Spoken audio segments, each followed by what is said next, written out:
Value got created and delivered in a way that other industries couldn't do it.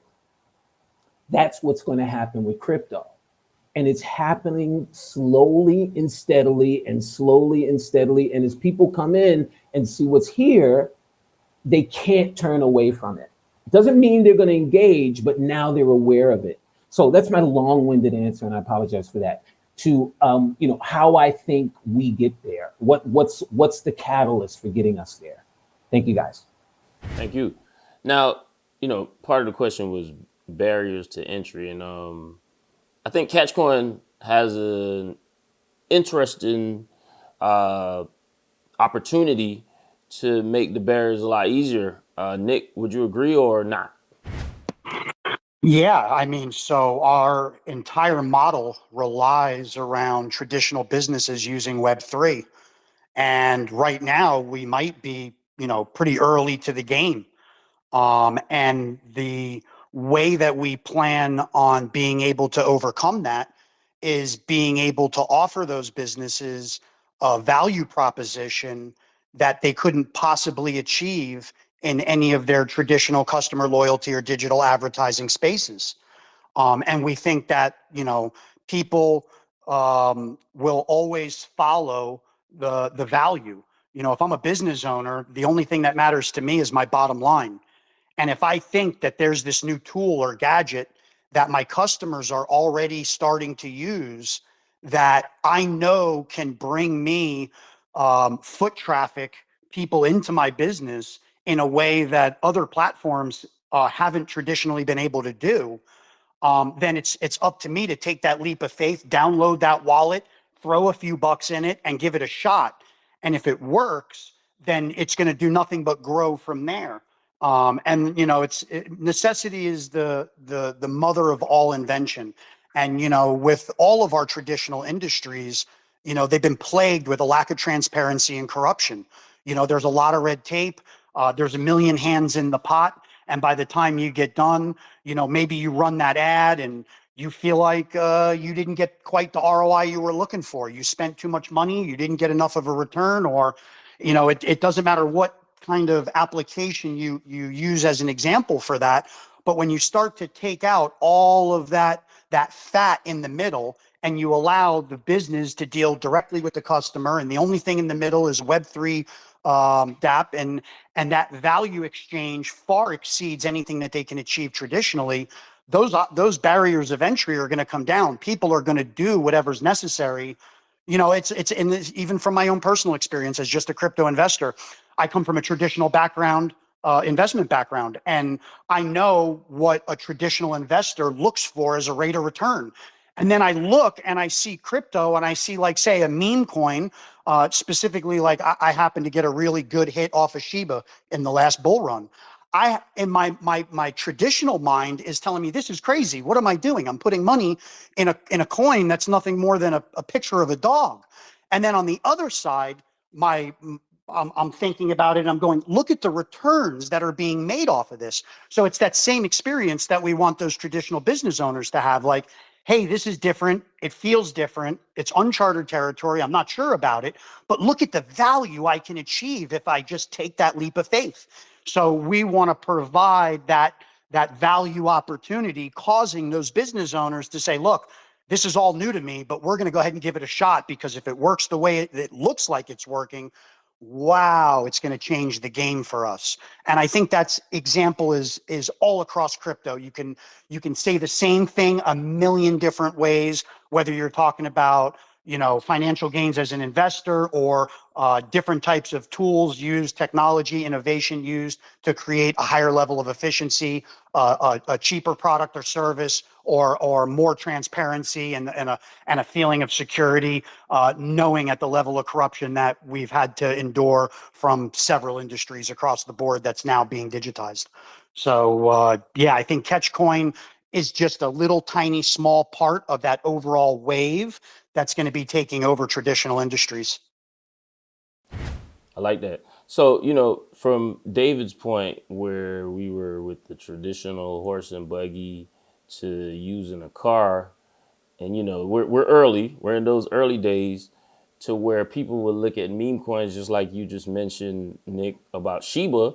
And so now, Endo, I see your hand up.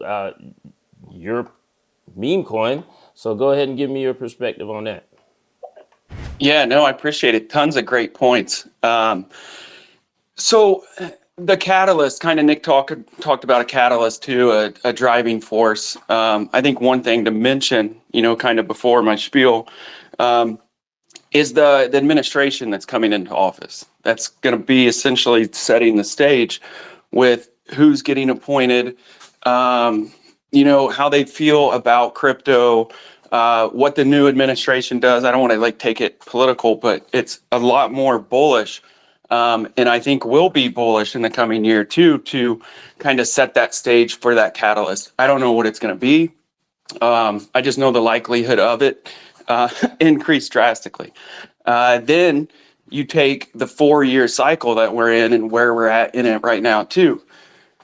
So we're on this peak of really the real bull run starting up, January to March, April, May, and June. Based on a technical analysis, that's really when they're expecting retail volume to come in.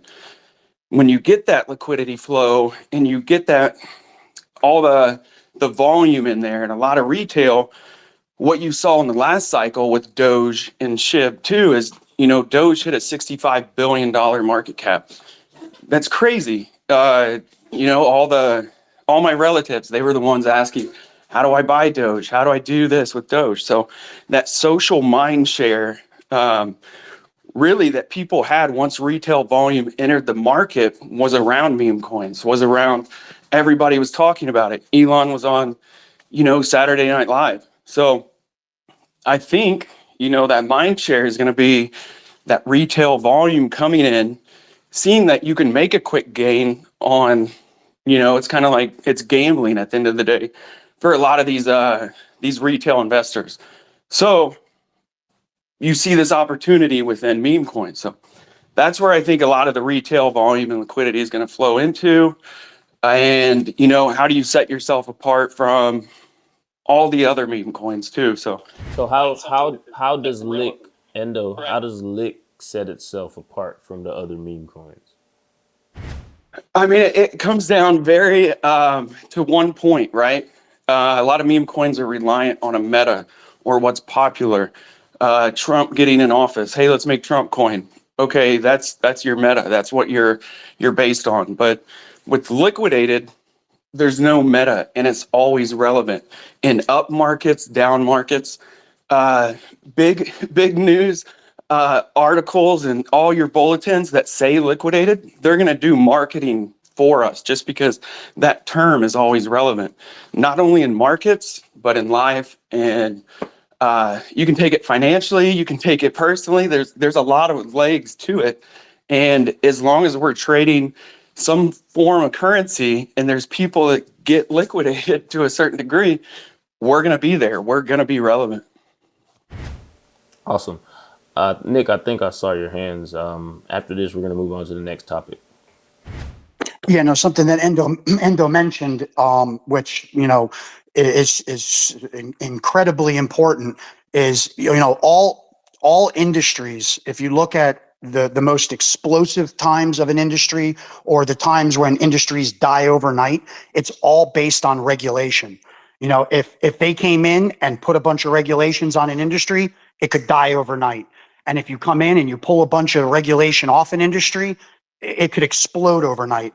So like he mentioned, with the new administration coming in and the things that they're talking about doing, like the strategic reserves and the no tax on US based cryptos, and all of these things are examples of the elimination of regulation, which, up until this point, we've all learned crypto based on speculation.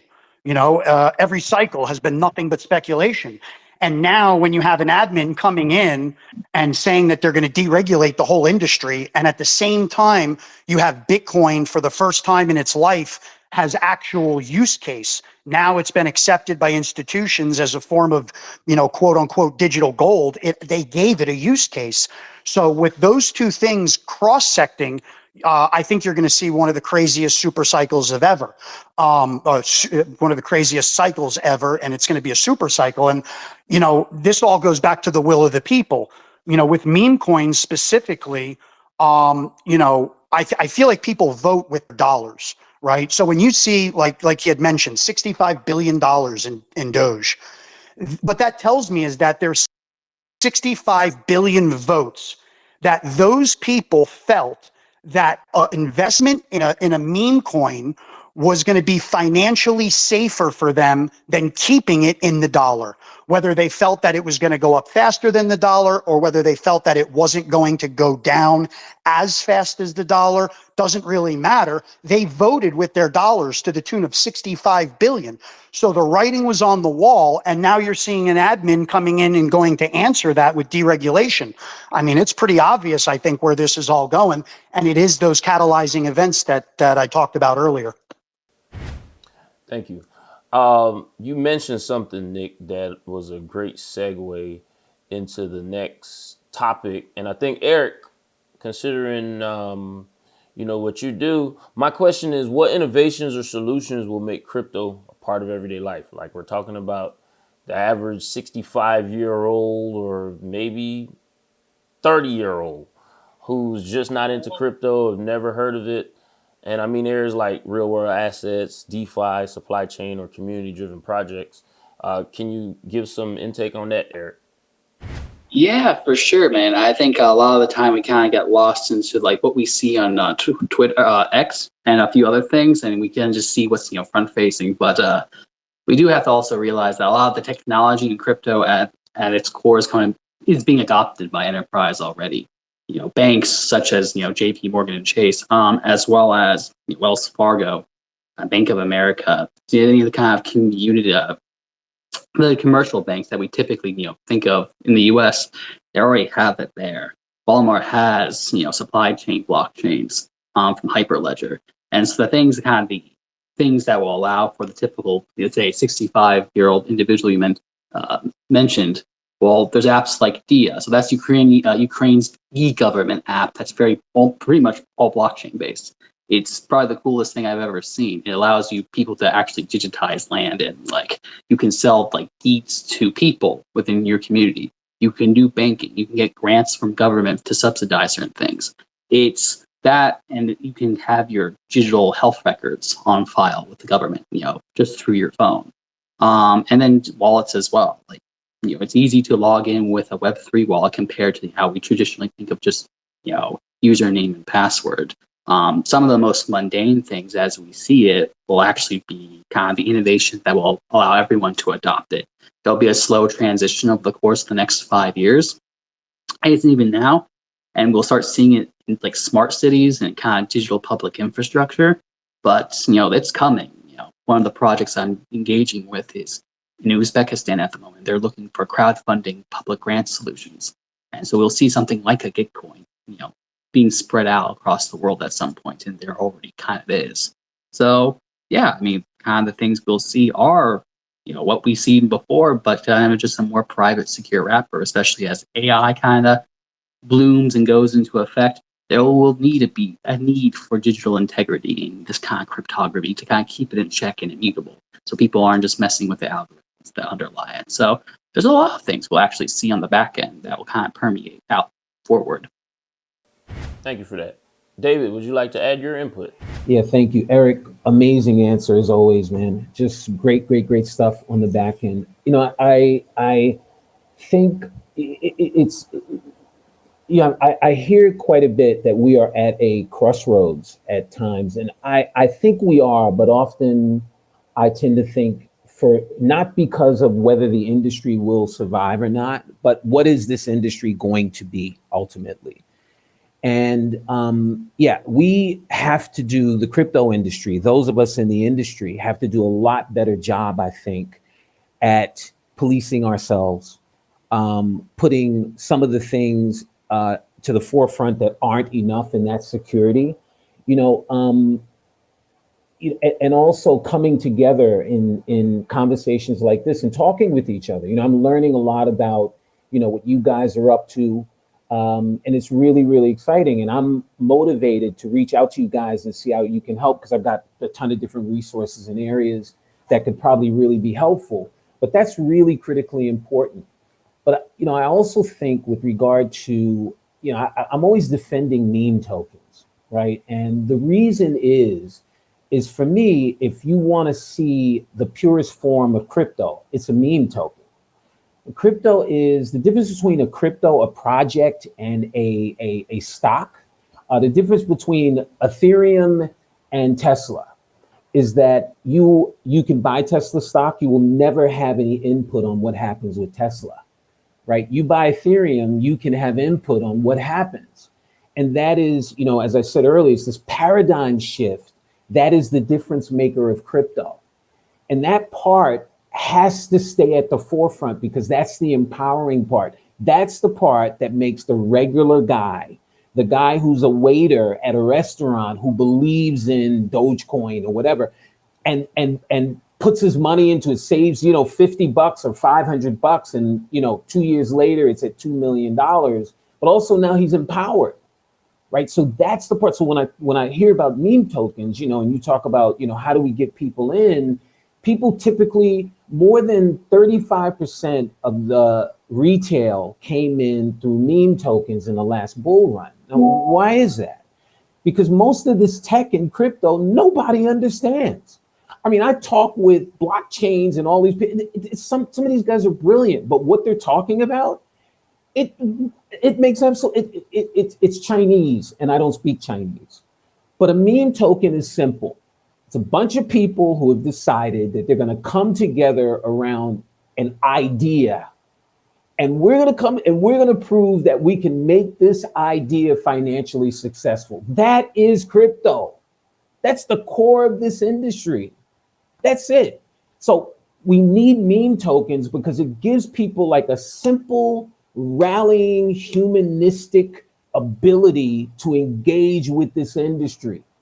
That's why people come in. Now, what's our job as the industry? When they get in through Dogecoin or Lick or Shiba or whatever it might be, Cocaine or whatever it is, now they're here and they're excited about this new thing. It's interesting. Maybe they're making a little bit of money. Why should I stay? Why should I look around? Oh, you got me in your supermarket. Let me look around. Oh, what's that? Oh, I've never seen that. Is that I thought that was we have to do a better job at when people come engaging them. So that takes better security, right? That takes more education, Crypto Rock. That takes all of these elements that give people to see that there is something going on here. There's something amazing going on here. And you being a part of it not only gives you access to the money, yes, it does, but it gives you access to fundamental systemic change. I say to people, when you come here, great, you want to come here and get rich, but you're going to have to go back out into that same world. Wouldn't it be great to get rich and then walk back into a world that's completely different? Well, what's different? Fairness is different. What's different? I talk with people, I must speak with people from 50, 60 different countries. Every preconceived notion I've had about people, Chinese people, Iranian people, Nigerian people, Swedish people, European, all of those have been broken down because of crypto, right? Nobody, we're here in this space and we're coming together to create the most valuable product in the world, money. What does money represent? It's freedom. It's freedom. This is what's here. So what has to happen? Like, what's the barrier? We got to get better at that. We can't let traditional finance come in and define what this industry is. That's what their plan is. 5 years from now, you go into your bank and they'll say, hey, we got a new crypto fund, 5%. You can invest in crypto and it's your bank, so it's safe. That can't be where all of this energy that we're all putting together is taking us.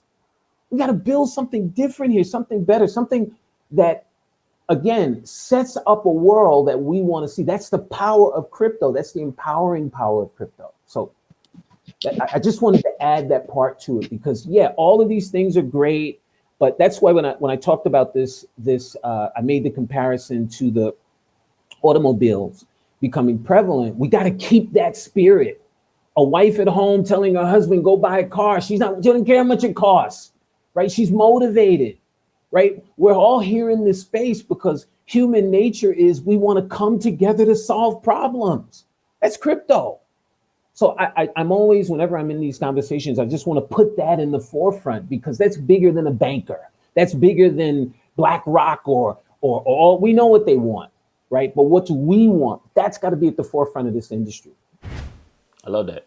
I believe meme coins are a microcosm of society. And so there's a reason why people interact and react to it the way they do. Endo, I saw your hand. Yeah, no, I just wanted to add on to what David was saying. That's there's such value in how meme coins get funded and how they build too, and you compare it to utility backed coins, like take the top 50, top 20 market cap coins. There's a lot of protocols and projects that are doing great, have these crazy valuations and in that too. But you look at their beginning and they did how many pre-sale rounds to VCs, to institutions, to their buddies, to, everything else before it actually, hits that. And we're buying the team's bags. We're the exit liquidity for the VCs. We're all that too. So you're at this lower end of that like food chain. Whereas with a meme coin and how it gets started with, pump.fun, even fair launch, no pre-sale, no, you got to buy your tokens. The team on Lick, like the tokens that we control, we bought off the market, which anybody else could have at the same time as well too. So there's no allocation. You have that really mentality with that meme coin and how it grows and continues to get bigger too, that it started with the community. It didn't start with behind closed doors and divvied up your shares to everybody too. And that gives it power of growth to get bigger without that. And then you get that feeling of that community involvement, ownership over it, versus, buying into an idea. And then comes mindshare again too, is utility backed coins. A lot of them, they don't have that mindshare. So, if you want to have a meme, throw in some utility on the tail end, you can kind of see what Doge did. I don't even really classify it as a meme coin. It's a blue chip token that's going to be integrated in multiple platforms. I think in social media platforms as a form of, currency there too. So what started is just, hey, this is never going to make it. This is never going to make it. And yeah, I faded Doge for a long time. And then I was just like, okay, there's something here. And then studied it, learned it. And I recommend following and listening to Mirad and his outtake on how when liquidity does flow in, how it gets there, why it gets there, and ends up in meme coins. But yeah, you got to keep that movement there too, because they are going to come in and they're going to try to, push their way into, every sector of crypto and take it over. So, but yeah, I just wanted to add that. Awesome. Eric, I saw your hand up. Guys, we're coming up to the top of the hour. So I want to say first. Oh, sorry, okay. But no, so like meme coins are kind of palatable. Like in order for the public to adopt it, it has to be something they enjoy and kind of resonate with. So anything involving meme coins, pop culture, whatever it may be, that's familiar and something that they'll get excited about, especially if they can make money through it or they see that they can. Kind of one point I just want to touch upon is from David, acting as leaders or stewards.